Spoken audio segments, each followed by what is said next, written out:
అదే RTV app వార్తల్ని క్షణాల్లో చదివే అవకాశం ఉంటుంది. ఒక న్యూస్ పేపర్, ఒక టెలివిజన్ ఛానల్ మీ చేతుల్లో ఎప్పుడూ ఉంటాయి.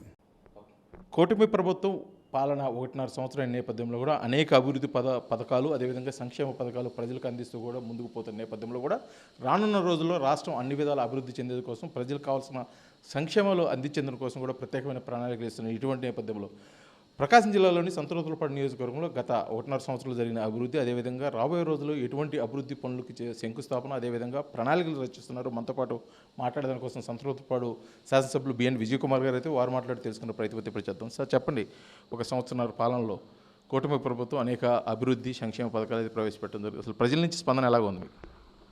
ప్రజల నుంచి స్పందన చాలా బాగుందండి. ఈ మధ్య కాలంలో మేము కూడా తొలి అడుగుని ఇంటింటికి తిరిగాము. అక్కడ కూడా ప్రజలతో చాలా తిరిగాము, కలిసాము, మాట్లాడాము. వాళ్ళ స్పందన బాగుందండి. మేము ఇచ్చిన హామీలు సూపర్ 6లో దగ్గరదా పని అయిపోయినాయి. మరీ ముఖ్యంగా తల్లికి వందనం ప్రోగ్రాంలో ప్రతి ఇంటికి ఆల్మోస్ట్ ఏదో ఒక బెనిఫిట్ జరిగింది. అలాగే రైతులకు కూడా డబ్బులు ఇచ్చిన విషయం మీ అందరికీ తెలుసు. అదే కాకుండా సిలిండర్లు 3 సిలిండర్లు, దాని తర్వాత పెన్షన్ మనం పెంచింది, ఇవన్నీ జనాలలో గుర్తుంది. ఇంత తక్కువ సమయంలో ఇంత ఆర్థిక ఇబ్బందులు ఉన్నా కూడా ఇంత బాగా చేశారు.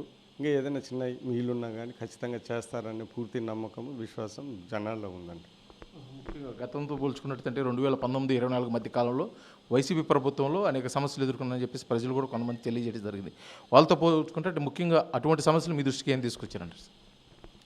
మామూలుగా ఏంటిదంటే అర్హులైన ప్రతి ఒక్కరికి లేదని, పొలిటికల్ ఇంటర్ఫియరెన్స్ ఎక్కువ ఉందని వచ్చాయి మా కాన్స్టిట్యున్సీలో. దాని తర్వాత కూడా అభివృద్ధి అన్ని చోట్ల మా కాన్స్టిట్యున్సీ అభివృద్ధి సరిగా జరగలేదని, రోడ్లు బాగాలేవని అనేది ఉన్నది. సో ఇప్పుడు మన తెలుగుదేశం ప్రభుత్వం చంద్రబాబు ముఖ్యమంత్రి అయిన తర్వాత ఇటు అభివృద్ధి ఇటు సంక్షేమం బ్యాలెన్స్గా తీసుకొని వెళ్తున్నాం. మా కాన్స్టిట్యున్సీలో కూడా అనేక దాదాపు ఒక 5 crores వరకు ఆర్ఎన్బి రోడ్స్, ఇంకొక 4-5 crores వరకు పంచాయతీరాజ్ రోడ్స్, అది ఎన్ఆర్జీఎస్ ద్వారా ఏదైనా కానీ, అదేవిధంగా సీసీ రోడ్స్ దగ్గర ఒక 20 కోట్లు, డిఎంఎఫ్ ఫండ్స్ ఒక 18 కోట్లు, హాస్టల్స్కి, సీసీ రోడ్స్కి, ఇలాంటి అభివృద్ధి పనులు ఈ కొద్ది కాలంలో చేశాము. సో అందుకని ప్రజలు ఇటు అభివృద్ధి ఇటు సంక్షేమము ప్రతి అర్హులైన వారికి మేము ఇస్తున్నాం అనే నమ్మకము ఉంది. దానివల్ల వాళ్ళు హ్యాపీగానే ఉన్నారు. ముఖ్యంగా సంతనూతలపాడు నియోజకవర్గం తీసుకుంటే మొదటి నుంచి కూడా ఒక కళ, సంతనూతలపాడు నియోజకవర్గంలో మేజర్గా ఉన్నటువంటి చేంకుర్తి నుంచి గ్రానైట్ ఇతర ప్రాంతాలకి తరలించే నేపథ్యంలో రోడ్డు వ్యవస్థ సరిగా లేదు. దానికోసం ఈ కూటమి ప్రభుత్వం సుమారు 1400 కోట్లతో కూడా ఒక ప్రాజెక్టు ప్రవేశపెట్టడం. అసలు ప్రాజెక్ట్ ఏంటి, అది ఎప్పుడు కంప్లీట్ అవుతుంది, ప్రపోజల్ ఏంటి సార్ దానికి? అంటే దీని మీద ప్రభుత్వము సీఎం గారు దృష్టి ఉందని మాకు తెలిసింది. సో బేసారపేట నుంచి ఇటు ఒంగోలు వరకు ఒక 4-way రోడ్ వేస్తానని చెప్పారు. దాంట్లో భాగంగానే ఈ చీమకుర్తి నుంచి మన నేషనల్ హైవే కనెక్ట్ అయ్యే రోడ్లు వస్తాయి, 4-way రోడ్స్. దీని ప్రతిపాదన ఒకటి ఏంటిదంటే పీపీపీ మోడల్ అని, ఏదో ఒక హైబ్రిడ్ మోడల్ అని ఇలాంటివి ఉన్నాయి. కానీ నాకు ఉన్న అండర్స్టాండింగ్ ఏంటిది, ఏదో ఒక మోడల్లో త్వరలోనే ఈ రోడ్ వేస్తారు. అది చాలా ఇంపార్టెంట్. ఎందుకంటే మైనింగ్ వెహికల్స్ ఉన్నాయి, దాంతో పెద్ద వెహికల్స్ ఉన్నాయి, లాట్ ఆఫ్ ట్రాఫిక్ ఉంది. దీనివల్ల చాలా అవసరం, ఎప్పుడో చేయాల్సిన పని చాలా అవసరం. ఇప్పుడు చంద్రబాబు నాయుడు గారు ఖచ్చితంగా చేస్తానని నేను అనుకుంటాను.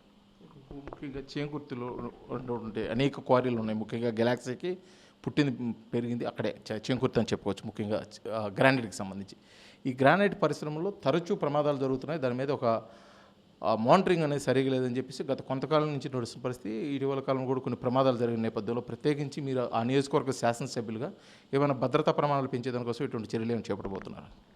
అంటే ఇది అధికారులు చేయాల్సిన పని. అధికారులకైతే మేము పూర్తి స్వేచ్ఛ ఇచ్చాం, రూల్ ప్రకారం ఎలా చేయాలో అలా చేయమని.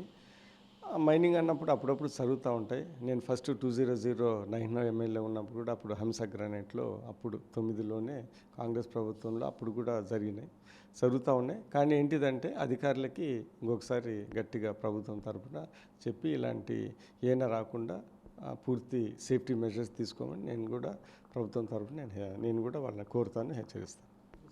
లాస్ట్గా ప్రభుత్వం నుంచి నోటిఫికేషన్ కూడా రాస్తుంది. త్వరలో పంచాయతీ ఎన్నికలకు సంబంధించి నోటిఫికేషన్ కూడా కొద్దిగా ముందుగానే జరుగుతాయన్న నేపథ్యంలో, కాకపోతే కొన్ని నెలల్లోనే పంచాయతీ ఎలక్షన్ వచ్చే అవకాశం ఉంది, నోటిఫికేషన్ కూడా విడుదల అవుతారు. దీనికి సంబంధించి ఈ 1.5 సంవత్సరాల పాలన కాలంలో ప్రజల నుంచి మంచి స్పందన వస్తుంది. ఇటువంటి నేపథ్యంలో ఈ పంచాయతీ ఎలక్షన్స్కి ఏ విధంగా అంటే ప్రణాళిక ఏ విధంగా రచించబోతున్నారు, ఏమైనా ప్రత్యేకమైన ప్లానింగ్ తోటి ముందుకెళ్ళబోతున్నారు? ఇప్పుడు ప్రజలు మా వైపు ఉంటే అదే మా ప్లానింగ్. ప్రజలు మా వైపు ఉండి వాళ్ళు హ్యాపీగా ఉంటే ఎలక్షన్లో వాళ్ళు ఓట్లు వేస్తారు, మేము గెలుస్తాము.